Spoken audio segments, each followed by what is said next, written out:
Sejam bem-vindos ao painel Pré-Start, como empreender no mundo dos games. Hoje, o mercado de games já superou o da indústria automobilística e da armamentista. Nós somos a terceira maior indústria do mundo. E a gente já superou também o mercado do cinema e da música juntos. Ou seja, fazer jogo hoje não é brincadeira, é um negócio muito importante. Para a gente discutir essas questões, qual que é a realidade por trás do desenvolvedor independente, quais são os mercados que a gente pode empreender, né? Como que a gente ganha dinheiro nesse mundo, nesse mercado enorme, nós vamos ter um bate-papo com o João, da Umbu Games, e com o Milo, da Faísca Jogos. Para começar, então, eu acho que é legal a gente, né, se apresentar. Quem são vocês? Quem é você, João? Como você chegou ao mercado de jogos? Por que fazer isso? Olá, pessoal. Meu nome é João Vitor, como o Vitor disse. Eu sou fundador da Umbu Games, um estúdio independente aqui de Belo Horizonte. Sou graduado em Design Gráfico pela UENG e pós-graduado em Game Art e Design pela PUC Minas. Eu cheguei no mercado de jogos através da minha formação como designer gráfico. Eu atuava desenvolvendo interfaces gráficas para softwares e aplicativos e, através disso, eu fui caminhando para o mercado de jogos, atendendo inicialmente, principalmente, a indústria da publicidade, passando depois, com a fundação da minha própria empresa, a Umbu Games, a atender o mercado de entretenimento também. E você, Milo, conte um pouco pra gente da sua história. Então, eu sou graduada em Cinema de Animação e Artes Digitais pela UFMG e tenho um mestrado em Ciência da Computação também pela UFMG. E eu comecei a empreender com jogos ainda durante a graduação, bem no meio do curso. Eu já tive contato com uma demanda da produção de um advergame e achei que era uma boa ideia experimentar por aí.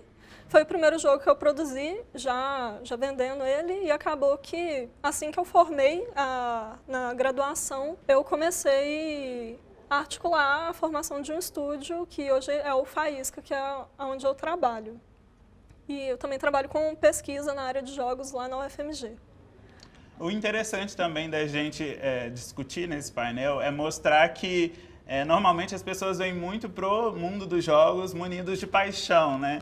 E aqui nós temos, né, o pessoal começou a estudar outras áreas correlatas ao desenvolvimento de games e, por exemplo, muitos apaixonados que querem entrar nesse mercado acham que assim, eu vou entrar no mercado de jogos porque eu vou jogar o dia inteiro. E nós vamos conversar porque existem muitas questões, muitas profissões, né, atreladas ao desenvolvimento de jogos e a gente precisa entender um pouquinho que jogar dá dinheiro, fazer jogo dá dinheiro, mas a gente não pode, né, só chegar nesse mercado munido de paixão. E aí a primeira questão que eu acho legal da gente pontuar é, como vocês já entraram um pouco nessa discussão, hoje a gente tem um mercado que produz games em diversas formas, tanto para entretenimento, quanto para educação, quanto para advergames, né? E aí eu queria que vocês comentassem um pouquinho qual é a experiência que vocês têm produzindo esse tipo de jogo, né? O que vocês veem desse mercado em potencial? Então, o Faísca, ele trabalha com jogos institucionais, advergames. Na verdade, o nosso sustento vem dessa relação, principalmente com a indústria da comunicação empresarial. E é muito interessante porque, às vezes, quando a gente entra no mercado, a gente espera que eu vou começar a fazer jogo, eu vou ter esse tanto de habilidades, eu vou fazer só jogos autorais. Só que tem várias outras indústrias que vão se beneficiar muito do know-how que o profissional de jogos tem. No caso do Faísca, a gente tem uma pegada mais narrativa, a gente trabalha com jogos que têm um roteiro muito desenvolvido e trabalhamos também com o perfil de jogadores e captar um pouco da personalidade do jogador e fazer o jogo adaptar. Isso conversa muito bem com a indústria da comunicação empresarial, que é onde a gente tem atuado mais. Então, assim, a gente já fez trabalhos para treinamento, a gente já fez trabalhos de mudança de cultura dentro de organizacional.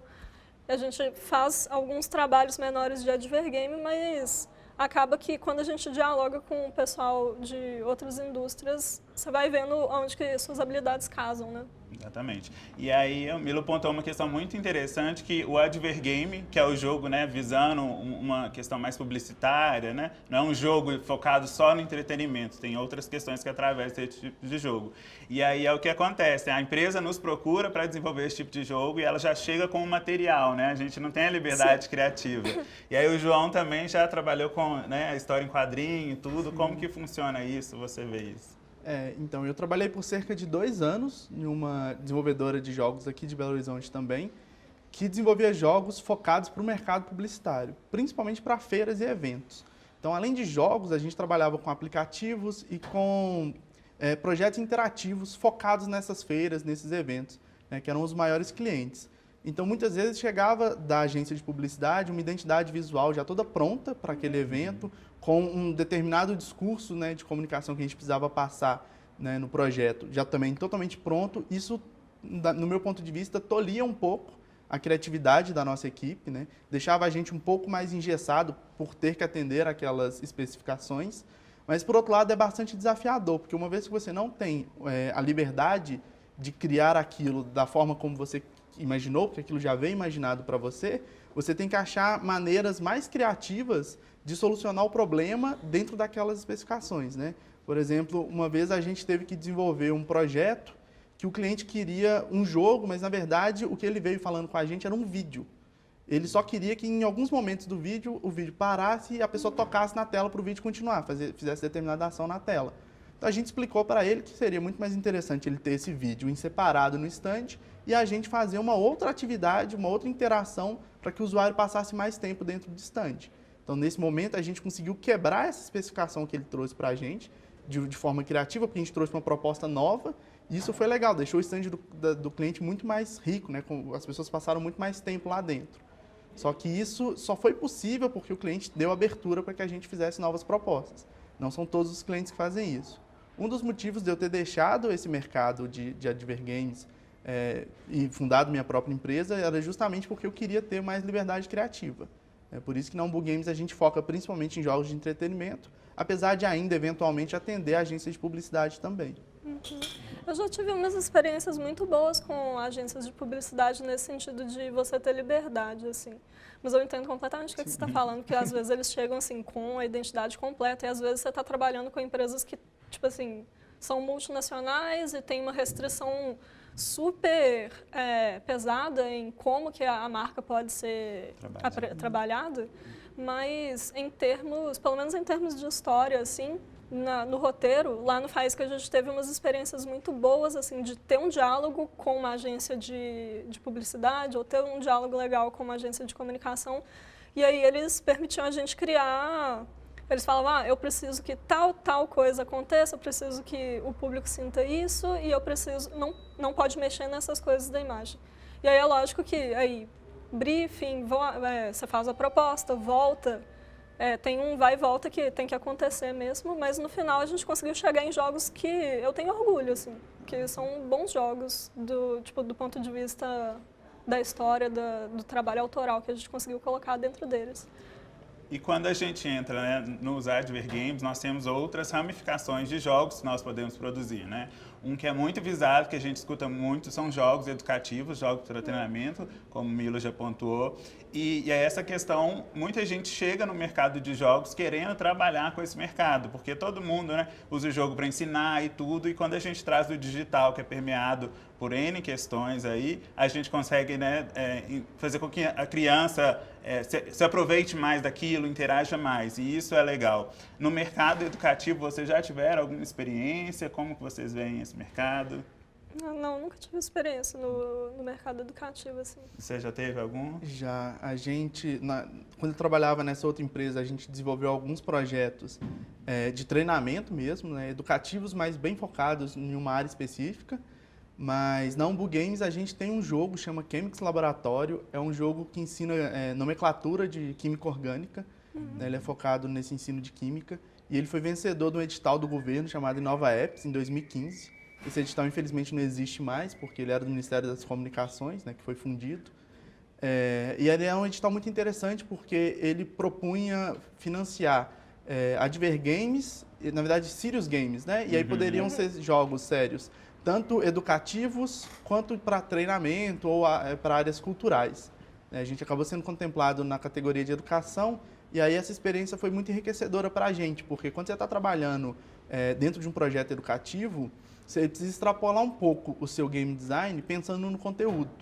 E na nossa equipe a gente não tinha ninguém formado em química, a gente ainda não tem ninguém formado em química. Então a gente precisou ir atrás de um consultor, a gente precisou ler e aprender, porque era um conteúdo de ensino médio, então a gente teve que voltar lá atrás e relembrar bastante coisa.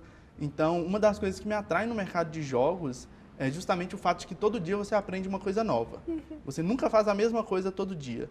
Então, quando você trabalha com jogo educativo, isso se potencializa muito, porque você precisa realmente aprender um conteúdo e passar esse conteúdo adiante de uma forma que seja divertida, porque um jogo essencialmente tem que ser divertido, e didática também. Então, foi um desafio muito grande, foi o primeiro projeto da Umbu Games, então foi um desafio ainda maior, porque nós éramos uma empresa recém-formada, mas foi bem interessante, bem divertido de se fazer. E aí, na nossa conversa, vocês já percebem que o jogo atravessa diferentes áreas, né? Nós somos uma área, produzimos um produto que é super transdisciplinar.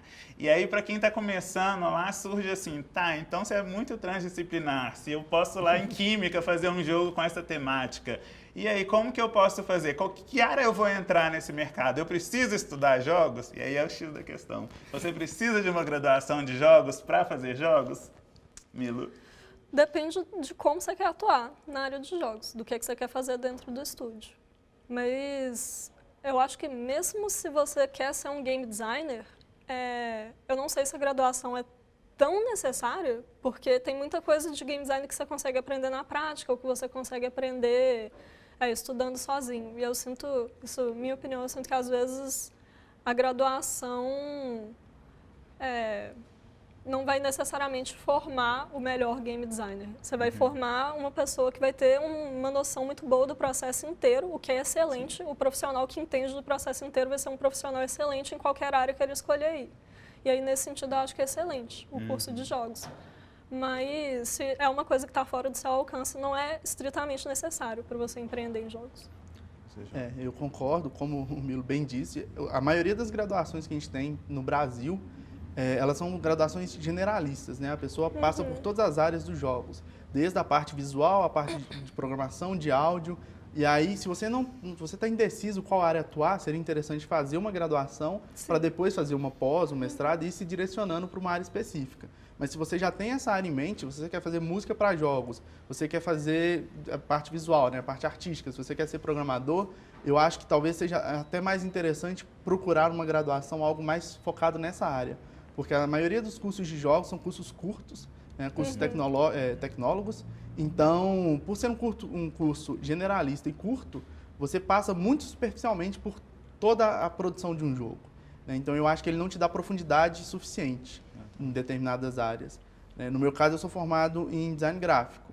Então, para mim, trabalhar com jogos é super interessante, porque eu consigo exercitar tudo. Eu consigo fazer design de personagem, eu consigo criar identidade visual, eu consigo fazer interface gráfica.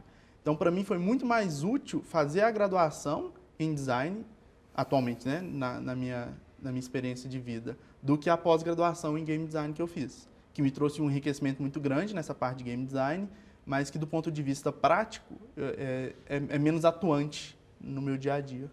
E até mesmo entrando nessas questões, eu acho que um ponto muito legal de quem quer entrar nesse mundo de desenvolvimento dos jogos é participar de maratonas de desenvolvimento, né? Nós temos em várias cidades do país que fazem maratonas de 48 horas de desenvolvimento, inclusive em janeiro, né, todo janeiro tem uma maratona mundial, que todo mundo fica 48 horas imerso dentro de um tema ali, produzindo um jogo daquilo, e aí você consegue participar com outras pessoas, você consegue ver como que é na prática desenvolver um jogo, né? Do início ao fim, porque no final a gente tem que entregar isso. E aí o legal que a gente está pontuando aqui, que nós estamos vendo que é uma área muito transdisciplinar, e aí eu chego com aquela questão assim, é muito comum a gente ver o cara que é apaixonado com o jogo, falar assim, não, eu vou fazer jogo porque eu amo muito isso e vai dar certo. E aí eu chego com a questão, para fazer jogo, você tem que ser gamer, você tem que ser muito apaixonado com o jogo? Não, eu acho que de preferência não seja. Porque, assim, é uma opinião pouco popular, Mas eu acho que quando você tem esse desespero muito grande de produzir os jogos que você cresceu jogando e que você tem uma admiração gigante, muitas vezes a gente tropeça. E muitas vezes você não quer sentar e trabalhar e aprender um monte de coisa que você tem que fazer para você produzir um jogo daquele tamanho, daquela complexidade. E aí, pelo menos na minha experiência, nos trabalhos que eu tive assim, com galera que era muito, muito gamer, nem sempre a expectativa deles se realizava. A pessoa acabava ficando um pouco frustrada. Mas eu acho que vai muito da pessoa, né? Vai muito do que a pessoa sente. No caso, eu nunca tive um console de videogame quando eu era pequeno. Eu fui começar a jogar videogame na faculdade, porque eu comecei a trabalhar com jogos. E aí eu apaixonei. Mas quando eu entrei na área, eu não conhecia nada. João? Eu concordo de novo. Eu também nunca tive um console, eu nunca joguei muito quando eu era criança, eu fui jogar mais pro final da adolescência. Mas, por outro lado, eu sempre joguei RPG de tabuleiro com meus amigos desde de muito novo. Então, isso, para mim, do ponto de vista criativo, foi muito bom. Mas eu também tive experiência com pessoas que são muito gamers e que eles têm dificuldade de desapegar do projeto, né? Por exemplo, eles têm aquela visão de que eles vão fazer o jogo perfeito, o jogo que eles sempre quiseram jogar. E aí, se o projeto não tem orçamento, não tem prazo suficiente para entregar tudo aquilo, e você precisa cortar algumas features, essas pessoas costumam ter muita dificuldade de abrir mão. Então, o que eu vejo é que as pessoas que são muito gamers, muito apaixonadas, elas acabam ficando presas ali, tentando replicar aqueles jogos que elas jogavam, aquele sentimento nostálgico, né? Claro que não são todos, depende das pessoas, é claro. Eu acho que também, por outro lado, faz um pouco de falta, pelo menos para mim, esse background de ter jogado, por exemplo, Super Mario quando eu era criança. Eu só joguei agora, adulto. Ter jogado Sonic, ter jogado Zelda, que até hoje eu nunca joguei. Então, assim, esse background me faz falta muitas vezes. E é engraçado, bater na tecla de novo dessa questão de transdisciplinaridade, eu sempre joguei, mas eu jogava muito poucos jogos, né? Eu jogava muito tempo Tibia, eu jogava muitos jogos, mas assim, eram muito pontuais e muitas horas no mesmo jogo. E aí hoje eu chego na área de desenvolvimento por uma questão mais ligada à experiência, né? O que me motiva são criar experiências diferentes através do jogo. Então, eu não tenho um sonho de fazer um MMO. Eu acho que se eu fizer um jogo de perguntas e respostas, criar uma experiência muito legal ali, que as pessoas se identifiquem, para mim é muito mais gratificante. E aí, eu acho que é um ponto legal da gente pontuar, quem quer entrar nessa área, tem algumas coisas que a gente já tropeçou, como todo desenvolvedor tropeça. E seria legal a gente pontuar assim, né? Você vai empreender com jogos, primeiro você faz o quê? Você vai estudar, você vai procurar um mercado, você vai se especializar em algum determinado assunto. Vocês acham que o que vocês hoje não fariam se vocês fossem entrar na área de jogos? Ai, Jesus. Considerando que nós aprendemos muita coisa. Nossa, eu bati muita cabeça assim quando eu entrei. Assim, até porque o primeiro jogo que eu já fiz vendendo, foi um Advergame. Eu não sabia programar uma linha de código, e eu sou programador hoje em dia. E eu aprendi fazendo esse jogo, foi um desespero enorme. Então eu acho que não faça isso, talvez. Mas você ter um conhecimento da base técnica que envolve um jogo digital é muito importante, porque às vezes você está muito focado na experiência que você tem como consumidor ou na experiência que o seu cliente quer receber, e a parte técnica que vem por trás do jogo às vezes fica toda cheia de buraco. E não é só porque um jogo que você faz autoral para você funciona que vai atender um cliente. Ele vai estar no nível que precisa estar de qualidade para atender um cliente. Então, isso é uma preocupação. Você tem uma preocupação com a qualidade do seu produto. E... não sei. Difícil, assim. Acho que isso que você falou de desapegar do jogo é talvez a melhor dica que qualquer pessoa que está entrando na área pode receber. Que a partir do momento que você para de ver o jogo como seu filho e começa a ver ele como um produto que você está desenvolvendo e que ele vai ter que sofrer uns cortes e que talvez você tenha que abandonar ele completamente, o jogo melhora muito de qualidade. E é muito difícil fazer isso. Quer comentar alguma coisa? Sim, é bem difícil mesmo, né? Você cortar features, mas é extremamente necessário.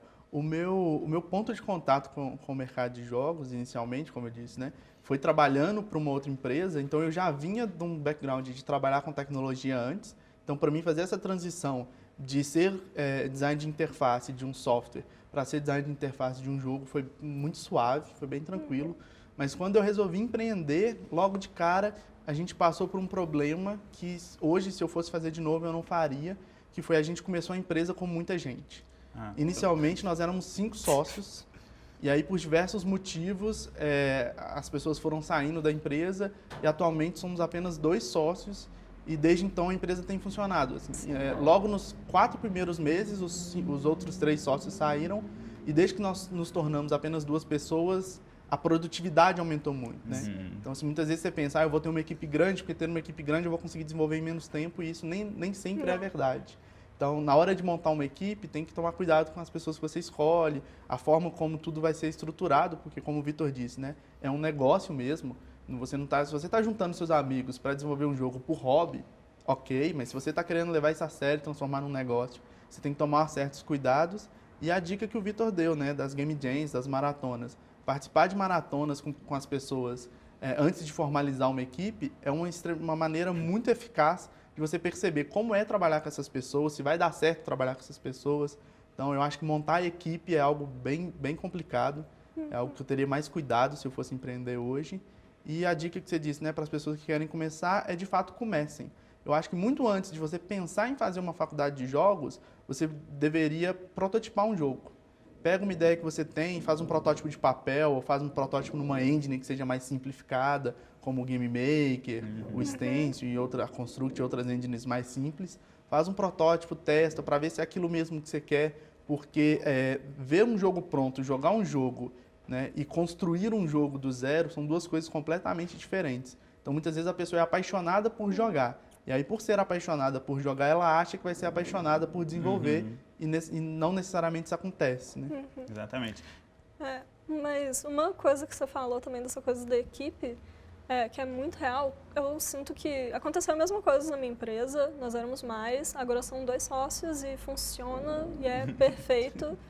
Mas uma coisa que eu sinto que é importante é como que a sua equipe, como que a sua empresa interage em ciclos de produção delimitados. E aprender sobre ciclo de produção, você fazer um jogo que não seja de jam, que não são 2 dias, mas que é um mês, fazer um ciclo de produção de um mês, produzir um jogo que você consegue terminar. Porque aí você vê... Porque em jam, em maratonas de desenvolvimento de jogos, coisas loucas acontecem, as pessoas viram à noite trabalhando e tal, e quando você tem que lidar com um segundo trabalho, com uma escola, com a vida e tal, você vê um pouco a dinâmica onde que o tempo das pessoas é gasto. E aí eu sinto que isso ajuda muito também. Sim. E outro ponto, eu também passei por essa experiência, minha empresa começou com muita gente, a gente tinha um programador que estava fazendo doutorado em ciência da computação, ou seja, no primeiro mês a gente tinha 10 players na tela, quase um LOL acontecendo na nossa visão. E aí, o que acontece? O problema de ter equipes muito grandes. A gente vai trabalhando, não vai recebendo, aí passam 6 meses, tá todo mundo precisando pagar a conta e vai todo mundo desmotivando. Então, essa questão de fazer produtos muito pequenos é muito útil, justamente por isso. Você vê como que é todo o processo, você entende o mercado, né? Você tem uma outra perspectiva, o que as pessoas estão achando da minha ideia. Isso é o mais importante, né? A gente tem que desenvolver pensando no outro, porque se for desenvolver pra gente não entraria nisso como um negócio, né? E aí, hoje a gente está com o mercado brasileiro aquecido, nós estamos com vários editais, muitas empresas estão surgindo, crescendo, né? De acordo com o censo desse ano, aumentou exponencialmente o número de empresas no Brasil. E aí, como vocês veem esse cenário hoje, como vocês enxergam o mercado de desenvolvimento local, vocês acham que tem muitas questões a serem evoluídas, tanto do ponto de vista técnico, quanto, né, de cultura organizacional? Como que vocês veem o mercado brasileiro hoje? Quando eu comecei a atuar no mercado de jogos, uma das surpresas que eu tive, porque como eu disse, né, eu nunca fui um gamer apaixonado, eu sempre gostei, sempre estive atento ao mercado, mas como eu estava na área de tecnologia, eu não tinha tanto contato com o mercado de jogos em si. E aí, no meu primeiro contato, eu comecei a pesquisar e descobrir diversas empresas, principalmente aqui em BH, aqui em Minas, e eu não fazia ideia da quantidade de pequenas empresas que a gente tinha, e isso me surpreendeu muito na época. E uma outra coisa que me surpreendeu positivamente e que acaba ajudando o mercado a ser um mercado aquecido, um mercado que cresce bastante, é o quanto o mercado de jogos, principalmente aqui em Minas, é um mercado que te acolhe, te abraça quando você está começando. Eu tenho a impressão de que alguns outros mercados, eles são um pouco ariscos para as pessoas que estão entrando. Já no mercado de jogos, todas as experiências que eu tive, as pessoas sempre estão dispostas a se ajudarem mutuamente, a poder trabalhar juntas. A gente tem grupos no Facebook onde as pessoas postam dúvidas e rapidamente as dúvidas são resolvidas, né? Então eu acho que é um mercado onde você tem um capital de pessoal muito grande, né? Um recurso humano muito valoroso, as pessoas são muito solícitas, mas o que falta para o mercado crescer ainda mais, com mais velocidade, é justamente o capital financeiro, né? O acesso aos recursos, tanto público quanto privados, né? Eu acho que o investimento no mercado de jogos nacional, ele ainda é muito baixo para o tamanho de mercado que a gente está tendo e para a qualidade, né? Quando eu comecei a entrar no mercado de jogos em 2012, 2013, a qualidade da produção nacional era outra. Algumas empresas realmente algumas empresas possuíam um nível de qualidade muito alto, mas outras nem tanto. E hoje em dia você vê que o mercado nacional ele está com uma qualidade muito grande e ela não recebe o devido investimento para que possa crescer, né? Para que possa atingir o público internacional que a gente já tem qualidade suficiente para atingir. Eu concordo completamente. E eu sinto também que o incentivo que a gente recebe é um incentivo que tem um tamanho diferente do tamanho do mercado, que falta uma compreensão da parte do governo de como é o mercado de jogos do Brasil. Porque, igual você falou, a gente tem várias empresas jovens começando e que precisam aprender, às vezes, de coisas de desenvolvimento de jogo ainda, de tipo, aprender a produzir jogos, de aprender a como produzir um produto de qualidade. E eu sinto que, pelo menos o contato que o Faísca teve assim, com essas coisas, foi que o incentivo que tem são para empresas muito grandes, que talvez tenha 2 ou 3 no Brasil. E que existe essa ansiedade de que o mercado chegue nesse tamanho, mas que a gente ainda está começando. Igual o Vitor falou, o mercado está aquecido, as pessoas estão criando empresas e está num momento muito propício para as coisas começarem a crescer, mas a gente precisa de uma compreensão melhor do que é a atualidade, que não é isso que o governo às vezes espera que seja. Até do ponto de vista de qualidade do produto final mesmo, né? Como eu disse, a qualidade dos produtos nacionais eles têm melhorado muito nos últimos anos, mas algumas empresas, algumas pessoas, elas ainda têm aquela visão apaixonada sobre o produto dela e ela não consegue enxergar que aquele produto não tem a qualidade que a pessoa acha que tem. Alguns desenvolvedores, eles passam por esse problema, eu já passei por esse problema várias vezes. De você olhar para um produto seu e falar, poxa, eu dediquei 1 ano da minha vida nisso aqui e ele não está tão bom quanto eu acho que ele deveria estar. E aí muitas vezes as pessoas não têm essa visão, elas acham que pelo fato delas terem dedicado 1 ano da vida delas, aquele é o melhor jogo do mundo. Então eu acho que falta investimento por parte das empresas na parte de controle de qualidade. Controle de qualidade. De ter uma visão, de fazer um controle de qualidade maior para que você consiga se posicionar no mercado e competir com outras empresas que são maiores, né? Porque empresas maiores, elas, na maioria dos casos, elas vão ter produtos de maior qualidade. E as empresas menores, elas precisam chegar numa qualidade mais próxima para conseguir ter essa competitividade que você disse, né? A gente atravessou a questão aqui da universidade. Hoje a universidade faz muito perfil de desenvolvimento técnico. E aí quando a gente chega no mercado, falta toda a parte de negócios. Não adianta você entender como fazer um jogo divertido, porque para você ganhar dinheiro com esse jogo, em algum momento você tem que entrar ali e falar, cara, vê esse vídeo, né? Paga isso. E isso a gente não aprende na universidade, né? A gente aprende dando a cara a tapa. E aí, para quem está querendo entrar no mercado de jogos, é interessante a gente saber que tem 3 pilares, né? Esse mercado como um todo, que são os jogos para celular, os jogos mobile, né? Como um todo, os jogos para computador e os jogos para browser, né? Para PC, melhor dizendo. E aí, hoje, vocês acham que existe assim, um mercado mais fácil para entrar? Como vocês veem essa questão? Eu digo isso porque, por exemplo, você pontuou que vocês trabalham muito com jogos narrativos. Visual novels também é um gênero que eu estou entrando agora. Jogos no RPG Maker que contam histórias estão sendo cada vez mais valorizados e o pessoal não está nem mandando notícia. Está todo mundo focado em coisas muito magníficas, gigantescas, né? Hoje vocês acham que existe algum mercado assim que é mais interessante de quem está querendo entrar? Vocês acham, não, você tem que descobrir no meio dessa jornada? Como que vocês veem isso?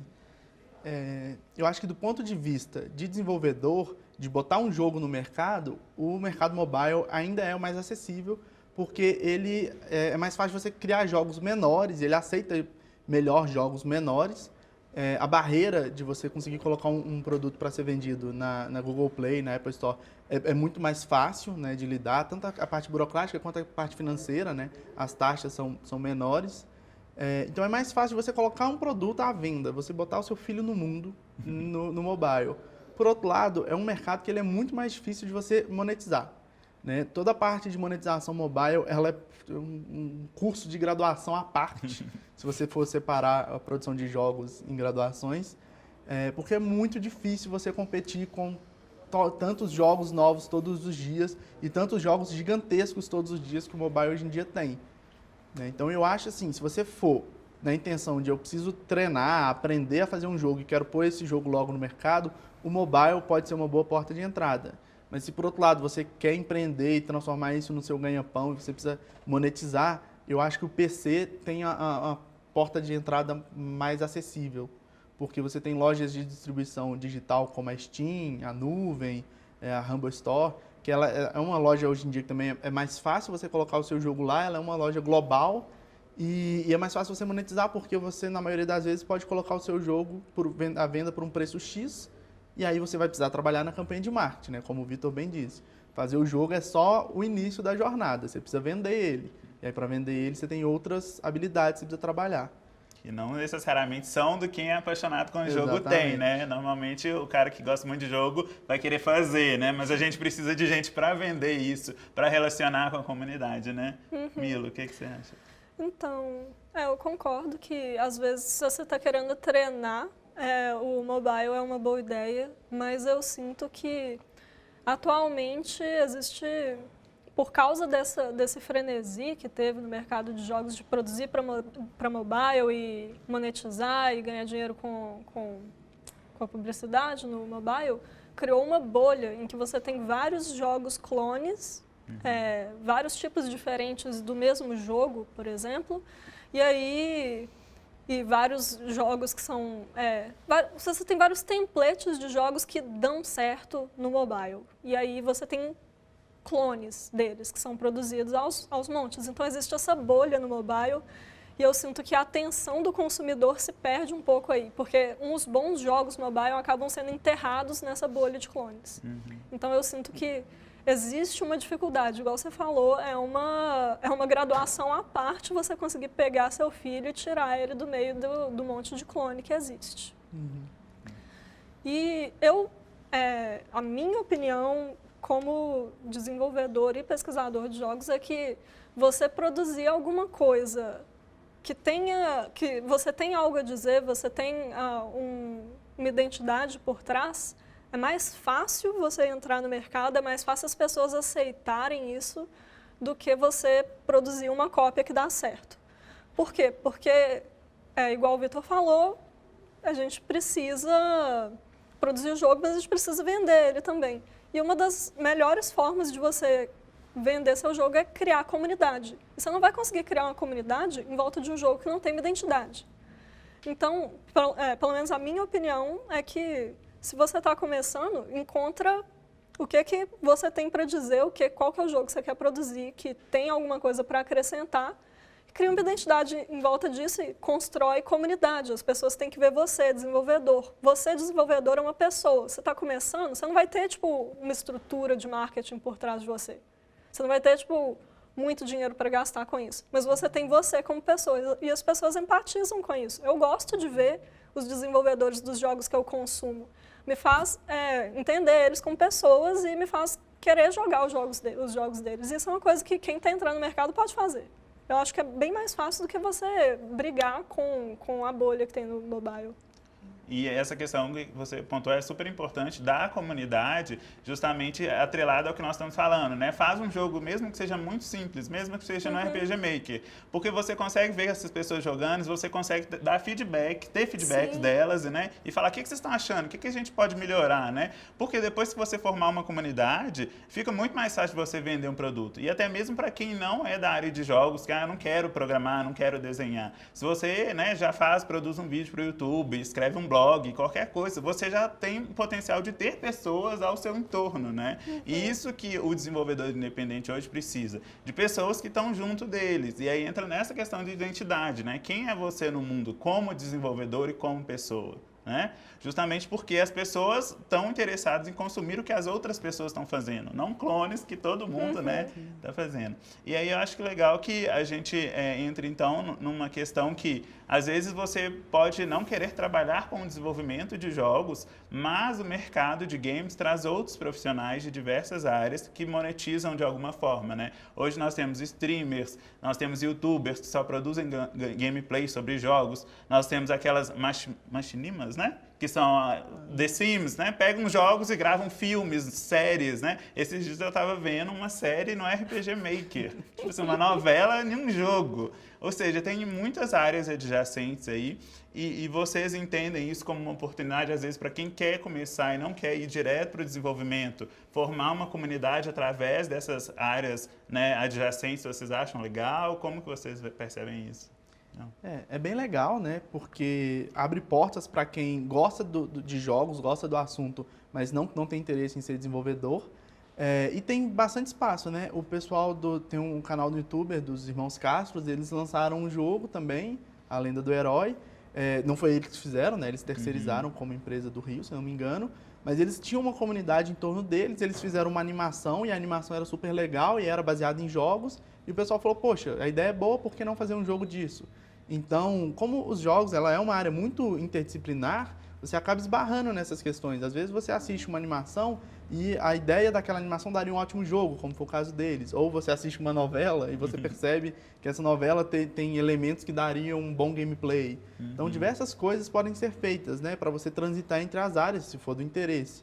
Ou se a pessoa tiver um interesse apenas em jogar, a ideia de ser um youtuber, de fazer gameplay, ela é legal e você consegue conversar também com os desenvolvedores, né? Para quem tem bastante interesse na área de jogos, você consegue ser um youtuber que ajuda o mercado, que faz gameplay, faz análise de jogos indies, como tem vários por aí. Na minha empresa a gente teve uma experiência interessante, que a gente lançou um demo do nosso primeiro jogo de entretenimento, que é o That's Life. A gente lançou um demo de 3 fases e esse demo viralizou no YouTube por causa de um youtuber espanhol que encontrou o jogo no itch.io e fez um vídeo.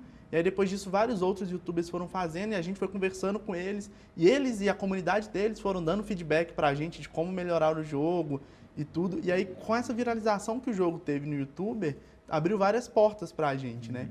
Então até pro desenvolvedor é interessante ter um canal aberto ali com os produtores de conteúdo, né? Com as outras áreas que circundam ali o desenvolvimento de jogos. Minha experiência assim, com as adjacências nos jogos são muito mais na área de pesquisa. Eu pesquiso jogos lá na UFMG e eu conheço muita gente no Brasil que está envolvido com a área de jogos, mais do ponto de vista de pesquisa, como que os jogos eles podem ser interpretados como objetos culturais, ou a minha área mesmo, que eu mexo com inteligência artificial e pego tipos diferentes, tipo assim, técnicas diferentes de inteligência computacional, vamos ver como que a gente consegue usar isso dentro da área de jogos. E a minha experiência é um pouco mais nessa área. Mas tem também um movimento que eu tenho percebido de podcast de desenvolvedor de jogos, que é uma coisa genial. Eu vi o pessoal da Fail Better fazer durante o desenvolvimento do jogo deles que vai lançar agora no fim do ano, ou no começo do ano que vem, o Sunless Skies.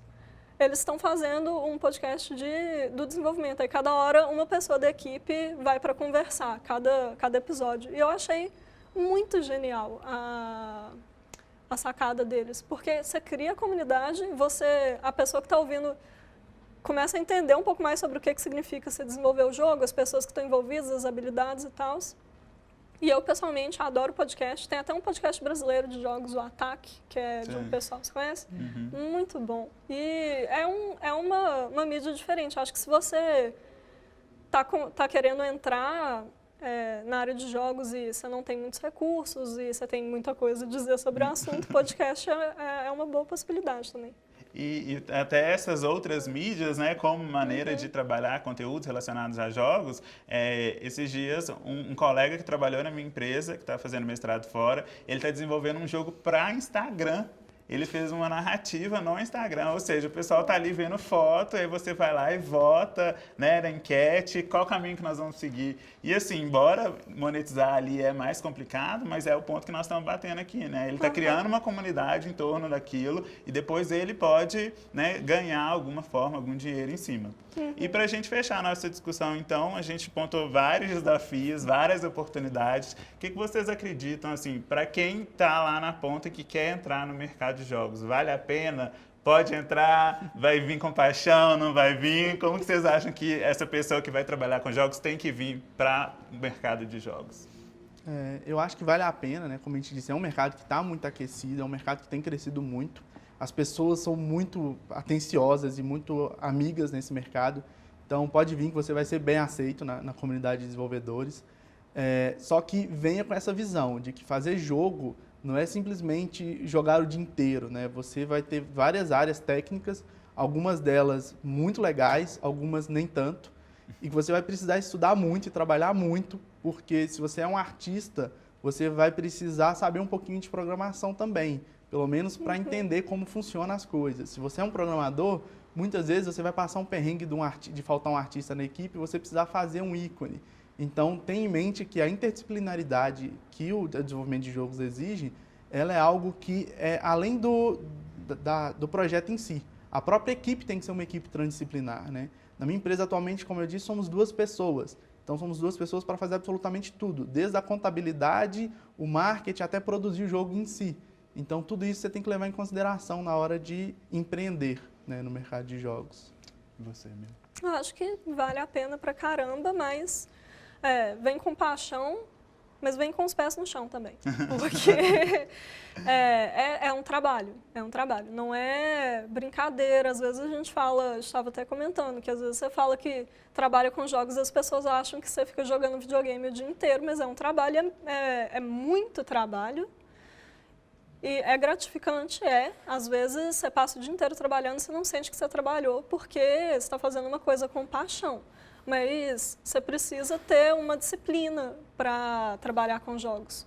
Porque você vai estar, como todo negócio, você vai estar gerindo a produção de um software. Você vai estar gerindo a produção de um produto. Você precisa organizar a sua equipe e você precisa saber como fazer isso. Então é importante você entrar com seus sonhos, sim, mas entrar também tendo essa perspectiva de que você vai ter que colocar muita disciplina no que você está fazendo. Eu também acho que vale muito a pena.